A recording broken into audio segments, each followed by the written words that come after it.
ఆయనకి ఏమున్నా A group, B group, C group అని చెప్పినాం కదా సార్. అతను ఎఫర్ట్గా వర్క్ చేస్తే సార్ ఎన్ని కుటుంబాలకు కార్డు వేయగలుగుతాడు? ఇప్పుడు నేను ఒక నార్మల్ పర్సన్ ఉన్నా, నాకు ఈ మార్కెటింగ్ తెలియదు, ఏం తెలియదు, ఏది తెలియదు. ఓకే, నేను ఒకవేళ చెయ్యాలనుకుంటే ఈ ఏ గ్రూప్లో ప్లస్ బి గ్రూప్లో నెక్స్ట్ సి గ్రూప్లో సార్ ఎన్ని కుటుంబాల వరకు లిస్టులో ఇవ్వచ్చు కార్డు. మనం జీవితంలో కార్డ్స్ ఎక్కడో ఒక దగ్గర ఇవ్వలేము సార్, ఆగిపోతాయి. 100, 200, 500 ఇచ్చినాక ఆగిపోతాయి.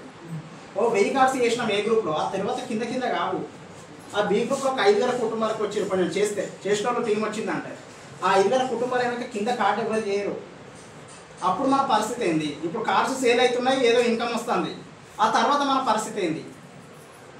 ఆగిపోతుంది ఇన్కమ్. ఓకే, ఆగిపోదు మన దాంట్లో. ఇది అందరికి క్లారిటీ ఉండాలి. ఓకే, సో అయితే సార్ ఇక్కడ నేను ఏమడిగింది, ఇక్కడ question A group, B group, C group మనం ఎన్ని కుటుంబాలకి ఇవ్వచ్చు సార్ లిస్టులో? 200 అంటుంది, నేను 100 అనుకుంటున్నా సార్. 100 కార్డ్స్ అయితే 100 కార్డ్స్ ఎవరైనా చేయగలుగుతారు లిస్ట్లో. ఒక నార్మల్ పర్సన్ వచ్చిండు నాలాంటి.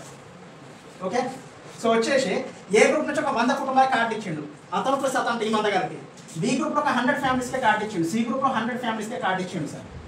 ఒక కార్డు మనది ఎందరికి పనిచేస్తుంది? 6గురికి పనిచేస్తుంది. సో ఇక్కడ 6గురికి పనిచేస్తే ఇక్కడ 600 మంది పేషెంట్లు ఉన్నట్లే కదా. ఇక్కడ కూడా 6గురికి పనిచేస్తాయి 100 కార్డు, 600 మంది పేషెంట్లు ఉన్నట్లే కదా. ఇక్కడ కూడా 6గురికి పనిచేస్తే 600 మంది పేషెంట్స్ ఉన్నట్లే. ఓకే, సో వీళ్ళు రేపటి రోజు సార్ హాస్పిటల్కి ఎవరు పోరు సార్ మన కౌన్సిలింగ్ సెంటర్లు ఓపెన్ అయిన తర్వాత. ఓకే, సో కౌన్సిలింగ్ సెంటర్స్ ఒక్కసారి మనది ఓపెన్ అయిన తర్వాత హాస్పిటల్కి పోయే వాళ్ళ సంఖ్య తగ్గుతుంది. హాస్పిటల్కి ఎవరు పోతారంటే ఓన్లీ సర్జరీ చేసుకునే వాళ్ళు, ఎమర్జెన్సీ ట్రీట్మెంట్ ఉన్న వాళ్ళు మాత్రమే పోతారు. ఓకే, ఈ మిగతా అవుట్ పేషెంట్ సర్జరీస్ మొత్తం, అవుట్ పేషెంట్ ట్రీట్మెంట్ ఏదైతే ఉందో ఓపీ కేసులు మొత్తం మన కౌన్సిలింగ్ సెంటర్లోనే సాల్వ్ అయిపోతాయి మన దాంట్లో, మన కంపెనీ హాస్పిటల్లో. ఇట్లా మన కార్డు తీసుకోవడంలో ఎవరైతే 100 ఫ్యామిలీస్ ఉన్నారో సార్, ఆ 100 ఫ్యామిలీస్ వల్ల 600 మంది పేషెంట్స్ ఉన్నారు కదా. దాంట్లో చిన్నపిల్లలు ఉంటారు, లేడీస్ ఉంటారు, నెక్స్ట్ సీనియర్ సిటిజన్స్ ఉంటారు. సో ఇట్లా ఎంతోమంది ఉంటారు సార్. అట్లా సార్ ఈ 600 వల్ల సార్ బీపీ షుగర్లు ఉండి రెగ్యులర్గా హాస్పిటల్ పోయే పేషెంట్లు ఎంతమంది ఉండొచ్చు సార్? ఎంత రెగ్యులర్ పేషెంట్స్ ఎంతమంది ఉంటారు సార్? ఇంటికి ఒక ఏదో ఒక ప్రాబ్లం అయిపోయింది. అట్లా 100 ఫ్యామిలీస్ నుంచి ఒక్కొక్క పేషెంట్ తీసుకున్న 100 మంది అంటారు.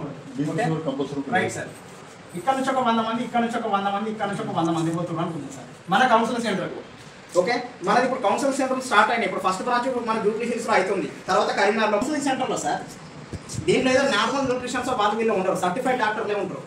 ఓకే, ఇప్పుడు ఒక మల్టీ స్పెషాలిటీ హాస్పిటల్ ఉందంటే దాంట్లో ఎవరైతే డాక్టర్స్ని తీసుకుంటారో అటువంటి డాక్టర్నే తీసుకుంటారు. సో దీంట్లో సార్ ఒక 3 డాక్టర్స్ ఉంటారు, ప్లస్ ఒక ల్యాబ్ ఉంటుంది, ప్లస్ ఒక మెడికల్ స్టోర్ ఉంటుంది. మన కస్టమర్లు వెళ్తే మన డాక్టర్లే ఓపీ చూస్తారు, మన వాళ్ళే ల్యాబ్ టెస్ట్ చేస్తారు, మన వాళ్ళే మెడిసిన్ ఇచ్చేస్తారు సార్. అయితే ఈ 100 మంది ఎవరైతే ఉన్నారో సార్ వీళ్ళు ఒక 2000 వరకు మెడిసిన్ తీసుకున్నా కూడా వాళ్ళు ఏదో ఒక ప్రాబ్లంతో మీరు బీపీఓ, షుగర్, థైరాయిడ్ ఒక 1000-2000 వరకు ప్రోడక్ట్స్ తీసుకున్నా కూడా సార్ ఓకే మనకు 10 పాయింట్స్ వస్తాయి సార్. అంటే మనం కార్డు ఇచ్చిన పేషెంట్లు ఎవరైతే ఉన్నారో 100 ఫ్యామిలీస్ వాళ్ళు, ఓకే మనం 300 ఫ్యామిలీస్కే కార్డు ఇచ్చినాం. వీళ్ళు మన కౌన్సిలింగ్ సెంటర్కి పోతే మన డాక్టర్లే ఓపీ చూస్తారు, మనోళ్ళే ల్యాబ్ టెస్ట్ చేస్తారు, మనోళ్ళే మెడిసిన్ కోర్స్ ఇచ్చేస్తారు. ఓకే, సో వీళ్ళు సార్ ఒక 2000 వరకు మెడిసిన్ కొనుక్కున్నా మనకు 10 పాయింట్స్ వస్తాయి. అంటే 100 × 10 చొప్పున 1000 పాయింట్స్ వస్తాయి. ఈ గ్రూప్ నుంచి కూడా ఇంటూ 10 చొప్పున సార్ 1000 పాయింట్స్ వచ్చేసినాయి. ఇక్కడ కూడా 10 పాయింట్స్ వస్తాయి. ఓకే, మనకేంటిది ఎవ్రీ 25 పాయింట్స్కి ఒక సీట్ పాయింట్ అనేది వస్తాయి కదా. మన కౌన్సిలింగ్ సెంటర్లో జరిగే టర్నోవర్ ఏదైతే ఉందో వీళ్ళందరూ మన పేషెంట్లే కదా. అంటే మనం ఎప్పుడో ఒకప్పుడు కార్డు తీసుకోవడం వల్ల మనం ఇంతమంది పేషెంట్లను తయారు చేసినాం. వీళ్ళందరూ ఎవరి పేషెంట్? మన పేషెంట్. ఓకే, మన పేషెంట్ అక్కడ కౌన్సిలింగ్ సెంటర్కి పోతే మరి మన పేషెంట్ అని అక్కడ ఎట్లా తెలవాలి?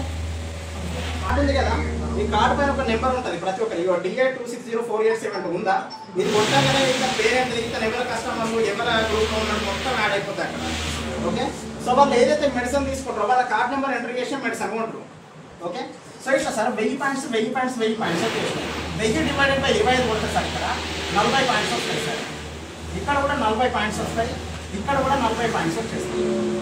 దీన్ని కంపెనీ ఏం చేస్తుంది? 1:2 అనే రేషియోలో తీసుకుంటుంది. 1 ప్లేస్లో ఒక 40ని తీసుకుంటుంది, మిగతా 2 ప్లేస్లో 40 + 40 80ని తీసుకుంటుంది సార్. ఈ 80 పాయింట్లకు ఇంటూ 1000 రూపాయలు చొప్పున మనకు 80,000 ఎప్పుడు మొత్తం మన అకౌంట్లోకి రెడీ చేస్తుంది. అంటే మనం ఏం చేసినాం? జస్ట్ 300 ఫ్యామిలీస్కి కార్డు ఇచ్చినాం. వాళ్ళు మనకు తెలిసి మన కౌన్సిలింగ్ సెంటర్కి పోయినా, తెలియకుండా పోయి కౌన్సిలింగ్ సెంటర్కి పోయినా ట్రీట్మెంట్ చేసుకుంటారు కదా. మన పేషెంట్లు ఎప్పటిదాకా ట్రీట్మెంట్ చేసుకుంటారో అప్పటిదాకా మనకు లైఫ్ టైం ఇన్కమ్ వస్తూనే ఉంటుంది సార్. సో జీవితాంతం హాస్పిటల్కి ఏదో ఒక ప్రాబ్లంతో వెళ్ళేటోళ్ళే ఉంటుంది. ఇప్పుడు మీరు ఏదైనా హాస్పిటల్కి వెళ్ళి ట్రీట్మెంట్ చేసుకున్నారు సార్ ఇప్పటి వరకు. ఓకే, సో అక్కడ ఆ ట్రీట్మెంట్ మీకు బాగా నచ్చింది, మీరు ఈ పలానా హాస్పిటల్కి వెళ్ళండి ట్రీట్మెంట్ మంచిగా చేస్తామని చెప్పేసి మీ చుట్టాలకు ఫ్రెండ్స్ కూడా చెప్పి ఉండలేదా? చెప్పిర్రు, వాళ్ళు కూడా అదే హాస్పిటల్కి పోయారు. అప్పుడు మీకేమన్నా ఇచ్చిండి ఆ డాక్టర్? మీరు ఎవరినైతే పంపించారో వాళ్ళకి మంచిగా అనిపించి వాళ్ళు ఒక 10 ఫ్యామిలీలను పంపించారు, పోనీ వాళ్ళకేమన్నా వస్తుందా?